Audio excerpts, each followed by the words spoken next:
Former SU and NFL quarterback Don McPherson now joins Gomez and Company thanks to Fellman Brothers Automotive on TK99 and TK105, the flagship station of Syracuse Orange football. Snap, fake the lane, Schlee to run. Periola got folded over. Back into the middle, and Jaden Bellamy recovers. Ball three. It's picked up by the Orange, and they win it. It's a fumble recovery by Syracuse. A takeaway in overtime. An exciting way to win the game. Monday morning quarterback Don McPherson joining us. Donnie, how are you today?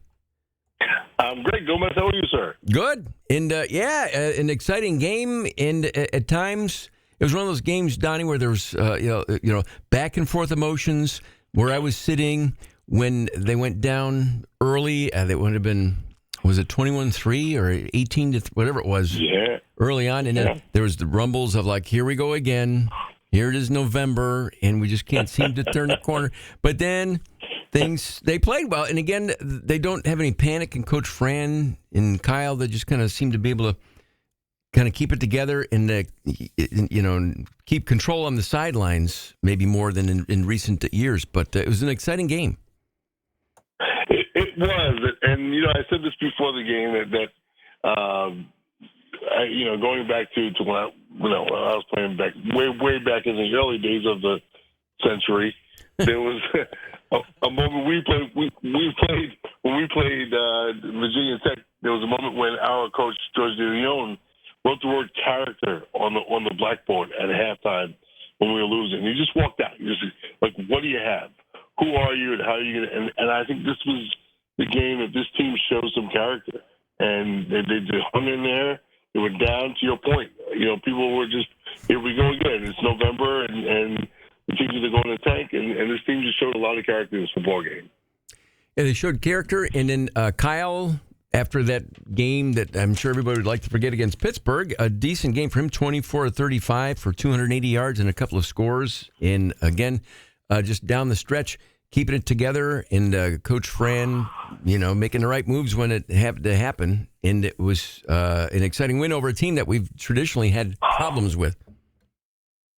Yeah, and it was, the other thing that I was saying about this game of going into the game is that they had to find a run game, and going down the stretch, getting into the most competitive part of their schedule, getting into the ACC schedule, the heart of it, was that they're going to have to find a run game. And they knew the guy was LaQuint Allen. They knew how to feed him the ball. And I thought it was a subpar game for Kyle McCord, but a great game for LaQuint Allen and the run game. I thought the offensive line did a great job opening up holes for him. Not so much in the pass protection, but in the run game, I think it was really, really important to get him going. And a guy that got involved in the game, and I know in his post-game press conference, Coach Fran talked about Justice Ross Simmons, and he told him after the game, or he said after the game in the pregame that he kept telling Justice all week, this is it, man. You got to step up, and we're going to lean on you. And he did, and he shined at the right moment. Yeah, just really fun to watch. New talent. Mid-season just emerge, right? We know Meeks and Gatson and Pena. We know these talented wide receivers that Kyle McCord has at his disposal. And all of a sudden, here comes this guy we never heard of or haven't heard his name called the first half of the season emerge, and that's always fun to see guys get their opportunity this late in the season, because that tells you what's going to happen next year. That portends to the coming off season, that you have guys saying, hey, my chance may come, my shot may come, mid-season, so I got to be ready. When you were playing, Don, was there a guy, who can you think of top of your head that had that kind of a season where mid-season it was time for, next man up, and he did, and he just ended up having a great rest of the year? We were fortunate that, not too many injuries in that position, but I think of a guy like William Pennyfeller, who was actually played professional baseball years after football. It was a guy that we knew were very talented, and Rob Moore was think of Rob Moore. He was behind Tommy Kane and Scott Schwades, and so we were always fortunate that we had guys at the wideout position who managed to stay healthy. I think about when you ask about those kind of guys, it's the 40th anniversary this year of the game against Nebraska. And I think of a guy like Mike Siano, who was just so durable at the wideout position, who made that legendary catch against Nebraska. Not knowing throwing the ball, and we were fortunate to have guys that stuck out through the season. Well, on ahead to this coming weekend, Boston College on the schedule. They dropped a close one this past weekend, or last weekend, rather, to Louisville. It was 31-27, so BC hung tough with a ranked opponent.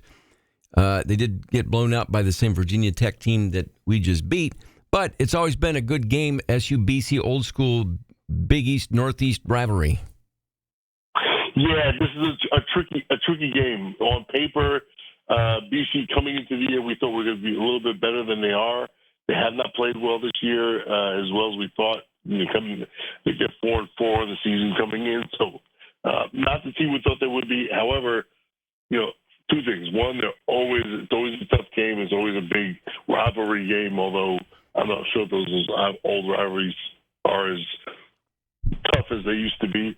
But they've got a great quarterback, Castellanos, and he's going to be tough for them because he's mobile, a very accurate passer, and a great leader. So it's going to be a tough football game, and I think it's at home for BC, so that's another plus for them. And like you said, old rivalry games you can never really predict accurately because there's so much emotion that goes into it.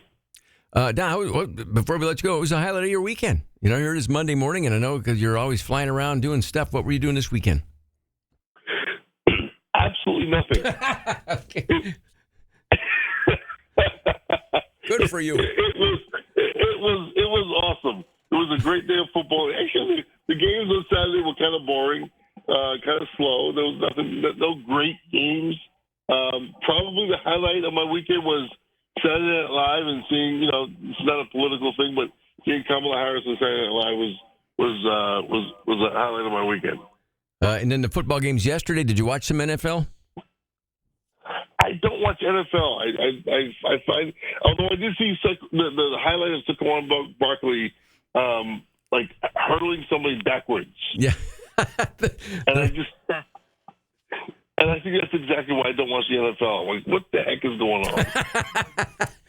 Oh, man. Hey, Don, listen, thanks as always, and go Orange Saturday. Hopefully next Monday, a win to talk about from Saturday's game against BC.